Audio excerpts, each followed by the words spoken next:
congrats to Armenia, of course. Great. Thanks for the introduction, and welcome to our talk called Animations for Everyone. I am Stefan. I am a developer experience engineer at Stream. I've previously worked in other domains such as mobile, web, cloud, and other things. And this is my colleague Amos, and my friend Amos, of course. He is an iOS developer advocate at Stream, and he was previously a designer and then switched into DevRel. So the question is, why are we here, right? Why are we standing here on stage trying to tell you things about animations? And there's a simple solution to this. It's basically we like nice animations, and we want to show you how to build them, and we'll do a lot of that for sure. So we want to give you a few of the best practices that we learned while building animations, and we tend to really nerd out about them and send us different solutions, so we've built a lot of them, and we want to share a little bit about that. But also, we want to talk about accessibility. So this is the everyone portion of the title. So animations are nice, but we want to make sure that we create nice experiences for everybody. And during the talk, we'll show you a lot of examples. Some people might say too many. Let's wait for that, right? But yeah, there's going to be a lot of examples, and we're going to discuss them. But I mentioned accessibility, right? And some people might think, oh yeah, this is a niche thing. This might be relevant for some people. But I want to quickly tell you a little bit of the story about why this is important for a lot of people, and even in realms that we might not even consider. So a while ago, I was giving a talk at a local meetup, and I was checking the people, I was looking at the audience, and one person in the front row, she was constantly looking down at her phone and not really following the talk. And I was thinking like, okay, maybe she's not enjoying it, that's fine. Probably my fault, but all right. But then after the talk, she approached me, and she said, hey, I really enjoyed your talk. It was really nice, but you had a lot of animations in your slides. And I was like, yeah, I had, because I enjoy them. And there was a lot of confetti happening and a lot of Amos effects, like things going down, exploding, stuff like that, right? And she said, yeah, that's cool, but it really made me feel uncomfortable. Like I was really feeling dizzy during the talk, so I couldn't really follow. And I was like, oh, wow, I had never thought of that before. Right? So without knowing it, I was really causing this person like a bad experience, and she couldn't really enjoy the talk and was even feeling bad. And this is an experience where I've never thought about that before, but it's something that, well, we should definitely consider that, right? People might get affected by things like that. So coming back to development, so we want to make great experiences for everybody, right? So basically what we're going to do today is we go from animations like this to this, nothing, right? If people get disturbed by animations, just put them away. No, of course not, right? That's not the right solution, but we'll learn about other ones and how we can do this. But first, like, why do we need animations in the first place? Like, do we need them? Are they just like things that are fun but don't really serve a purpose? So let's look at a few examples, and we'll start off with the Duolingo example here. Like this is a beautiful owl that's greeting you whenever you open up the app. And this adds a lot of delight to using the application because it's playfulness, right? It's really showing the concept that Duolingo is adding gamification as an approach to improve your experience in learning. And having this owl as the first thing that you encounter while opening the app already really gives you a nice feeling and embraces that spirit. This is a very different example. This is communicating a state change. So we have a hamburger menu that, upon tapping it, transforms into something else. And what it does is it communicates that its functionality is changing, right? So first we open up, and then at the same time we close the menu, and by animating between these states, we clearly communicate that, hey, the functionality here is changing. So the user is always in the know of what is happening and what the functionality here is. This is a very subtle example, But if you look closely, the circle on the left here is slightly animating. And what this does is it draws the attention of the user toward that.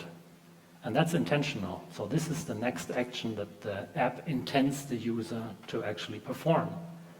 And you could do this differently, but this is a very playful way of doing that. So it serves the real purpose and the user will not feel lost what they should do next. In the same realm is this animation, which is taken from the Face ID registration.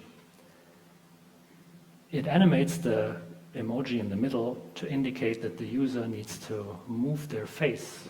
And with that, it guides the user through the action they need to perform, which is a very intuitive way to explain a concept that, yes, you could also explain this by simple words, but having it like this is really a creative way and a way more fun way of interacting with your user and communicating what you intend to do. So now that we've known that, yes, animations can actually serve a purpose, let's talk a little bit about the animation types that we have in especially SwiftUI. So this is the first example we have here, and this is clearly something that is user-initiated, right? The user taps on a toggle, and we animate something. In this case, we transform between different icons to actually clearly communicate what is happening once the user initiates this. This one is very differently. This is a loading indicator. So this is something that is just programmatically initiated. But what it does is it communicates to the user that something is happening in the background that we handle, but we always let the user know that there's something happening. We're indicating this, there's an action, something is happening. You don't have to guess what's happening in the background. So now we heard that there are different types of animations, right? And let's have a look at how we can use simple animations in code. And the first one is called implicit animations. And this is basically just adding a simple animation modifier. And if you look at the code sample here, it's a rather simple example. We have a circle, we fill it with either green or red color, depending on the property of the active variable. Then we add a .animation modifier and say whenever the value of the active variable changes, animate this with a default animation. And then wherever in the code the active property will change, it will automatically animate. A different example are explicit animations. And looking at the same example, it looks a little bit different. Like we still have that fill property that's filled with a different color depending on the active property. But now we explicitly call the with animation function, which takes a closure, which is the action that we perform. So we directly tell the system, animate this and everything that depends on this. There's no better solution here, so it really depends on the use case here. Amos and I, we discussed this actually, and we said we slightly lean towards explicit animations in some use cases, because you feel to have a little bit more control, and by implicit animations, it can happen that actually other properties are animating as well. So slight tendency towards explicit, but not really a strong preference. So these are basic examples, but we can of course go further here. And there are a few examples, and I want to go through each of them here. The first one is symbols and symbol effects. So what we can do with that is we can animate between different symbols, or we can even animate between different states of symbols. This, as we have seen before, indicates some content switching from one state to the other. And this can be used in tab bars, in toolbars, or, as we can see in this example, like when someone toggles a value, we indicate this value is now active or inactive. In iOS 17, there were a bunch of new APIs introduced, and one of them is Face Animator. And you saw that for the basic animations that I showed you, it's very simple to do, but Face Animator does something else. It splits your animation that you want to achieve in different phases, right? So you can animate multiple properties during these phases, but it has one limitation, and that is that all these animations will have the same timings. So let's look at an example here, and we'll replicate this in a second. It's basically just an image. It's moving upwards, then to the right, bottom left, right? So how can we do this in code? Well, the first thing we need to define, and I hope it's readable, is that we create an enum that has all the different phases of our animation as enum cases. What we can then do is we can define properties. So in this case, we simply animate the X and the Y offset and set a value for them, depending on the case. And then the code to use that is rather simple. We simply add a .faceAnimator modifier to our image in this case. We want to animate between all these phases that we have. And we get a content and the phase in a closure. So content is our view, and we can then apply the properties depending on the phase. And with that, we get this animation, which I think is pretty cool to see when considering like how few code we need to write to achieve this. But I already said that faceAnimator has a limitation, and that is we need to animate values with the same timings. If we want to overcome this, we can look at keyframes. And this is the most powerful way I think we have at the moment to do animations. We again animate different properties separately over time.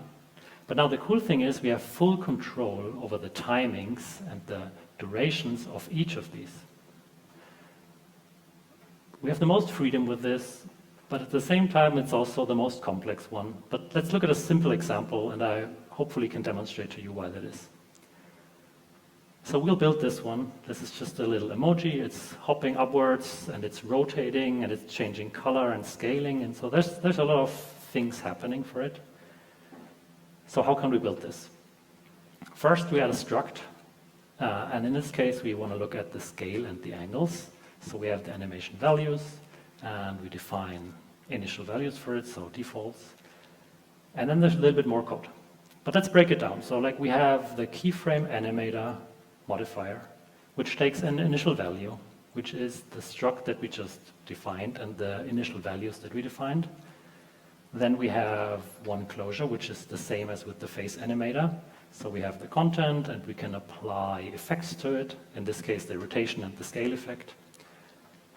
And then we have a different closure, which is called keyframes.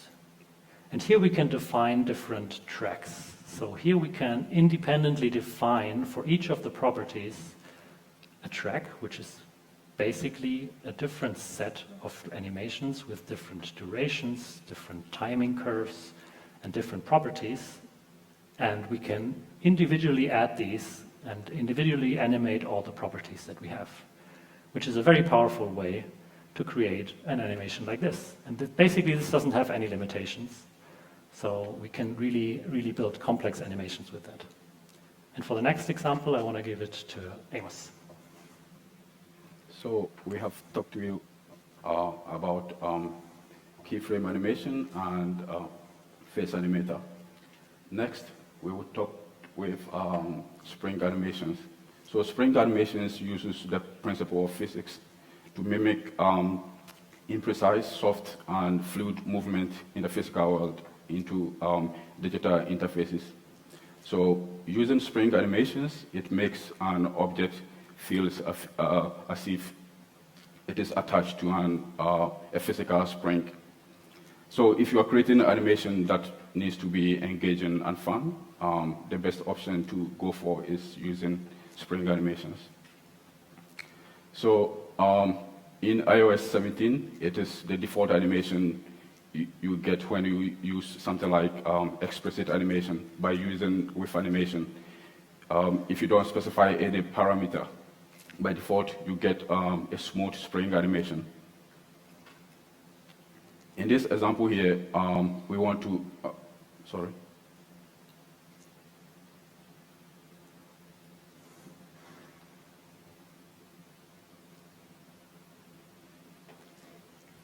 So in this example, we want to show that the card is a little bit dynamic. it is fluid, and then we also show a little bit bounciness. So here we use the spring animation in that way. So if you look at iOS 17, we have built-in springs. So you can use these springs. We have bouncy, smooth, and snappy. You can just use them without any parameter. And if you like, you can also customize the duration of the spring, as well as customizing the extra bounce to just create a spring that looks a little bit more bouncy. So when creating these animations, we also use something like timing curves to mimic how objects move in the real world. For example, just making an object move from one position to another position.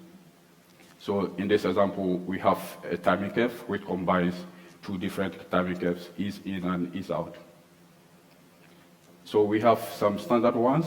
We also have some custom ones. By using the built-in ones, we can just customize them to just create unique experiences. And then we have the spring. Last year, we gave a talk about building animations. So if you want to dive deeper into this, you can just look to YouTube. We have a video about that, which is available. So probably you have all seen this animation, like launching an app icon. We get this zoom in and scaling animation.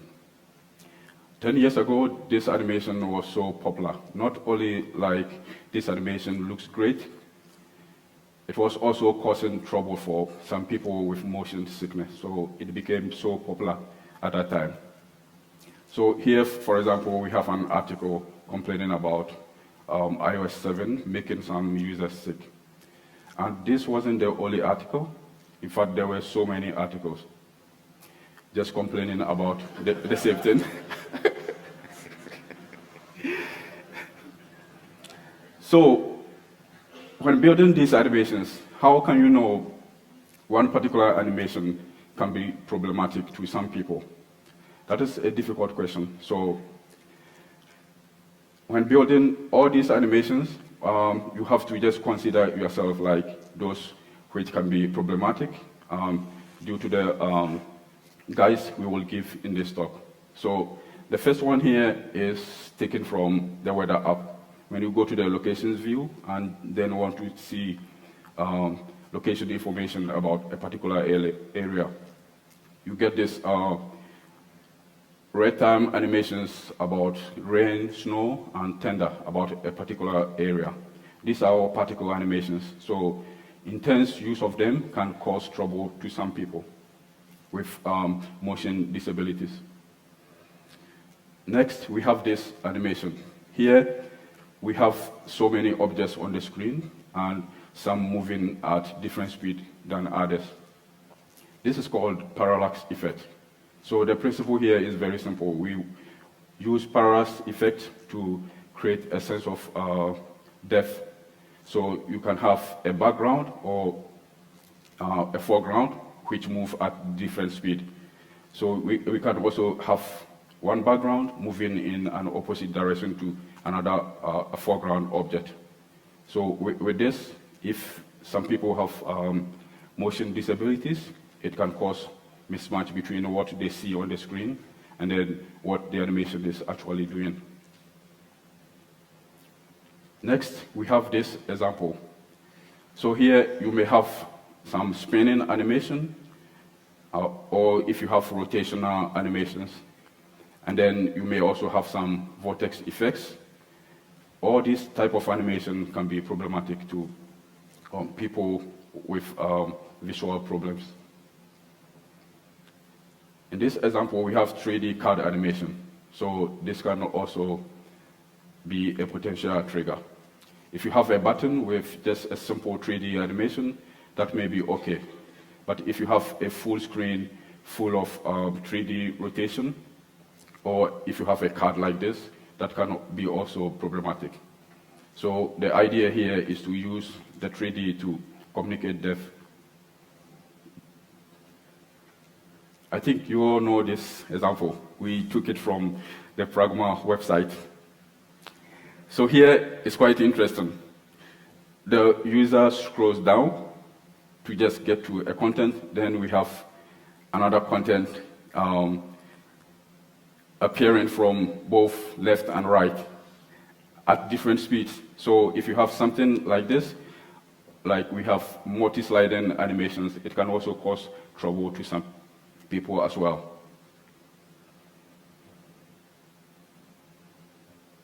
The next one, it was taken from Holo Vista.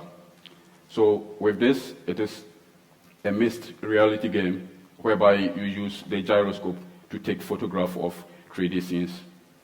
So with this animation, it is quite intense because here we have a lot of glitching animations and then flickering effect, which may be problematic to some people. Next, if you have something that blinks too much, like this one, it can also cause troubles. So you don't need to blink.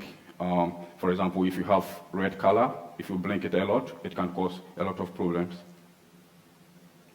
According to the Vestibular Disorder Association, blinking content too much can also cause some epileptic episode. So what can we do better here? We have a lot of resources, ranging from the Apple developer videos onto the web accessibility guidelines. But the one we will focus most on is the Apple Developer Awards. If you go to the inclusivity section, I think that is the main, the first category, if you search from 2001 onto 2003. So you can check here to just read more about motion accessibility. So from all these resources, we have 3 main guides we want to leave you today to build inclusive and accessible animations. So the first one here is just about pause, play, and hide. This is more related to auto-playing GIFs. If you have something like auto-playing videos, like the one we have in the App Store.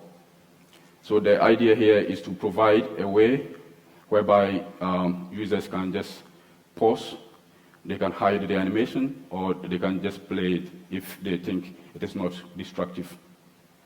The same thing applies to having something like animated illustrations. If you have an animated illustration that loops more than 5 times, you consider just providing some controls to just disable the animation. One great example is this one we have here. You can see we have an auto-playing GIF, and then on the bottom right, we have some controls to pause the animation. So in the next guide, it's just about flashing content, like the one we showed previously. If you need to flash anything, you don't flash the object more than 3 times, just in 1 second. So according to the Vestibular Disorder Association, if you have that, that can be very distracting to people with visual disorders. And it can also cause some seizures. So one great example here is like, if you need to blink anything, we can just also replace the blinking animation with something else. For example, a great illustration can be found when recording from an iOS device. So here we replace the flashing with one-time scale animation. So in the third guide, we need to provide a way to disable animations just completely. Like what we have in this example. We have a user-initiated animation, which is a bit bouncy. So one way to just reduce this animation is to maybe provide another shadow version. So if the users find it is a bit distracting, they can just use the shadow version. So we have just looked at which kind of animations can be a little bit destructive. So, but how can we implement our animations in a way that they become inclusive and also They are just accessible to different users. One way is to use reduced motion. So the idea of reduced motion is that it allows users to just go to the settings of the phone, and then if they don't like a particular animation, they can just remove the animation. So if you have some effects like parallax effects, full screen background animations, or if you have anything that is more intense animation, they can just go to the settings and just set reduce motion to on to just remove those animations. So you can set it by going to the settings, accessibility, and motion. There are a lot of settings, but in this talk, we will focus mainly on reduce motion. So one thing you have to bear in mind is reduce motion doesn't remove all the animations. So you are the creator of the animation, so you need to just consider which animations can be problematic. In that case, you need to provide a reduced version of a complex or an intense animation. So there is one possibility. You can just make it an in-app basics. So, and then if you have animation that can cause trouble, you can also use an image switching technique. Like you have the animation, if the user goes to the settings and switch on reduce motion, you just use a static image instead of the animation. So like in this example we showed previously, we have the zoom in and scaling animation. So here, reduce motion is not enabled. If you enable reduce motion, we get a fade animation. We get a fade without any animation. One other setting is prefer crossfade transition. So the idea here is very simple. If you have a slide in and slide out animations, everything will be replaced with a fade. So to get this, you can just, if you need to create slide in and slide out animations, you can also use navigation link. And if you use navigation link, you get this fade by default if the user goes to the settings and then set reduce motion on. So in this example, we have a list of items. So by clicking on any of the items, you can just slide to the next screen. So here, reduce motion is not enabled. If you enable that, we get the fade. We have the fade transition. So to check reduce motion on iOS in SwiftUI, it is available via the environment variable accessibility reduce motion. And then in UIKit, you have to look for is reduce motion enabled. Then another property to also consider is reduce motion status did change notification. So once a user opens your app, they may decide to go back to the reduce motion settings to turn it on or off. So if you check this property, you can just receive notifications. So let's look at this example. We have a bouncy animation. So what we can do here is to just reduce the animation to provide a shadow version. So in this code, when reduce motion is on, we just remove the animation completely by setting the state variable to nil. And then when reduce motion is not enabled, we can just go ahead and play the bouncy version. And then in the next one, we may have an animation that may be really important, like using animation for guidance, which Stefan just showed you about, the one for Face ID. So in that case, you may not want to remove the animation completely. So here, what we can do is to set the animation duration to a value that is very low, like setting the duration to, for example, 0. It means the animation is still there, but it is not noticeable to the user. So instead of removing it completely, we can just set the duration to 0. So in this example, that was the bouncy animation. If we set the duration to 0, we have this effect. We can also replace the animation completely. For example, if we have the bouncy animation, we can create a shadow version.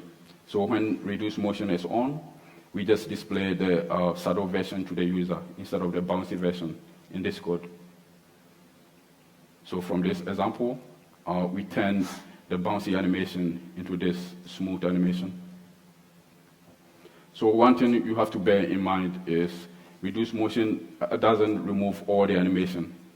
So what you can do is to implement the reduce motion settings right in your app instead of going to the settings of the iPhone or an iOS device. So in that case, it will just remove only the animation in your app. Here, one great example can be seen in pCalc. This is a calculator app. So once reduce motion is not enabled, if you tap any on the keys, you get this scale down animation. You may think this is just a slight animation. So for some users, it can be destructive. So what the developers did here is, if you go to the app settings on the top right, you can turn on use motion. You can turn use motion to off, and then you get this fade animation instead. Okay, over to you, Stefan. Attention. Thanks. So we talked a lot about reduced motion and what we can do with it. Another important accessibility feature is voiceover. I'm not sure if everyone is familiar with it, but it's basically a way to read out the screen using gestures, so swiping your finger across the screen, that allows users who have vision impairment to experience your applications. And this might be true for people who can't see at all, but it might also be true for people who might be sensitive to motion and try to use your application in something like a moving car or in the train, right? So they might even be activating voiceover for things like that. And you can activate it using settings, accessibility, and voiceover. If you've never tried it, I highly recommend doing this, and also checking out how people who are very familiar with that are using it, which is a whole different level. So it's very interesting to see that and experience that. So how voiceover generally works is it basically mentions all layers of your application. For animations, this means we have different types of animations, right? So if they're just simply decorative, we should hide them because there's no real value in reading that out to a voiceover user. But for animations who are meaningful and who transport something like guidance or other meaning, we should add labels, and we'll go over how that works. So hiding decorative animations is pretty simple. We have the .accessibility hidden modifier in SwiftUI. That's easy. On UIKit, we have the accessibility elements hidden property that we can activate. So this is very simple. For more meaningful animations, it's not that easy, but actually, if you look at it, it's quite trivial. But in order to demonstrate this, let's first look at an example of an animation where we did nothing to help voiceover users. And I really hope that the sound is working, so fingers crossed. Let's look at how a voiceover user is experiencing this.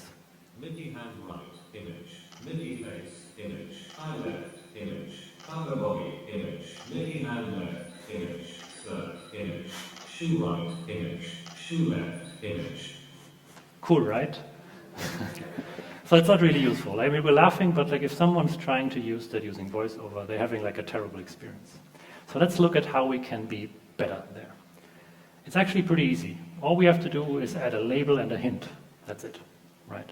So let's look at the code. There's actually 3 modifiers we're applying here. The first one is called accessibility element. And we basically say ignore all children's that we have for this view. We are gonna take care of this. And then we're adding a short description, so an accessibility label. And we add a more detailed description using the hint.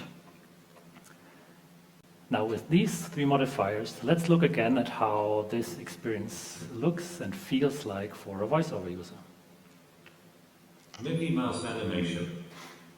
Mickey Mouse tapping the foot, blinking the eye, laughing, and pointing the hand. That's way better, right? And we actually noticed that It's actually not Mickey Mouse, it's Minnie Mouse, right? So I guess we're still lying to our users, but at least we're doing it in a nice way. So I think we at least want something there. Just very quickly touching upon another thing, which is way more situational, but you can also add haptic feedback to your applications. And what this is basically it mimics physical touches and drags. And you can do this either using the haptic engines or using vibrations. And if you pay attention, Apple is really doing that quite a lot in their apps themselves, and it's really a great experience. So definitely try looking for these. And what you can also do is you can emulate sound, for example, when your phone is set to silent. So an example for that could be this. We have a video calling app, so somebody's calling you, right? And the phone is turned to silent, and we can add a very nice, subtle animation communicating that, hey, there is something happening. There's normally a sound playing, but you can't see it, and you can't hear it. All right, so we talked a lot about the different ways that we have. So to sum up, we want to give you some best practices, right? And I think the easiest way is just follow basic accessibility guidelines. Screen flashing can cause seizures for people.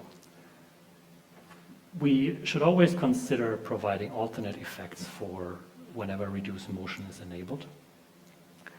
And it's also important to keep in mind that excessive motion can always cause discomfort, so we have to think about when we use that explicitly. Examples are parallax effects, sliding animations, we saw that, right? We also talked about the 3 easy wins, right? So the first one is pause, play, hide. Always allow options to do that. Don't flash the screen more than 3 times in 1 second. And always provide a way to disable animations. So the practical tips that we offered you is be always mindful whenever you use motion inside of your applications. Just think about that, right? The navigation link is a great example of things that when you use them, you get a lot of the features for free, so you don't have to do anything yourself. And you should always respect reduced motion. And the last thing is you should always think how voice-over users might experience your application. Ideally, you try it out yourself, see how it feels like, but also you can get it into the hands of these users as well, just to see how they use your app. We quickly want to give you 3 questions that you can ask yourself during development. And the first is, can this animation that I'm adding cause discomfort for users? The second is, can people with motion sensitivities enjoy or actually even use my application? Because sometimes it might cause them to actually quit the app and never look back. And then we should always think about what happens if the user's reduced motion setting is turned on. Is it still communicating everything that we want it to? And the last is, will bounciness that we can add at certain points maybe feel out of place? So for the last talk that we gave, we had this message to give home to people, which is think before you animate. But for this one, we actually thought we should add something to it. So we thought about it would be more fitting to actually say, think of accessibility before you animate. Thanks for listening. And if there's questions, please.